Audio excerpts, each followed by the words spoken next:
Have you noticed that smart real estate developers in Lagos are quietly moving away from duplexes to Maisonette and triplexes? Maisonette is when you have two or three duplexes stacked on each other, and triplex is when a duplex is going more than a floor. It's going more than one floor. That's what a triplex means. You see, Maisonettes didn't start as luxury homes in Lagos. They were introduced during the colonial era, not for aesthetics, but for efficiency. And government estates back then in Ikoyi, Yaba, Surulere used them to solve one problem.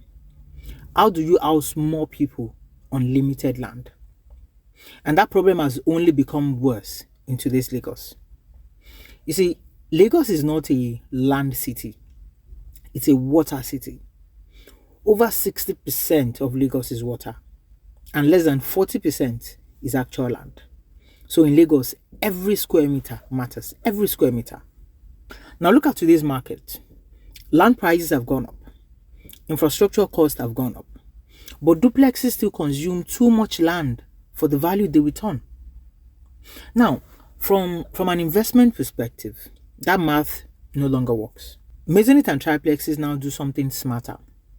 They give you the duplex lifestyle, but with better land efficiency.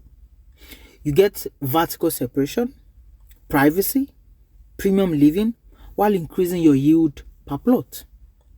That's why they rent faster. They tend to rent faster, they sell faster, and they even scale better. Now you have to understand that this whole Maisonette and triplex thing is not necessarily a design trend. It's an urban and financial response. In a city that cannot expand outward, the future will always move upward. Now, for investors who are not really in support of the idea of Maisonette or triplexes, you have to understand that the challenge here is with limited land in Lagos. And if you insist that you want the fully detached duplexes with massive room sizes, then you have to pay more for the extra land space. That's just what it is. And as a developer, if you are still developing like it's 2010, believe me, you're already behind, because you have to build based on what the market wants and what people can actually afford to buy. Now, don't get me wrong.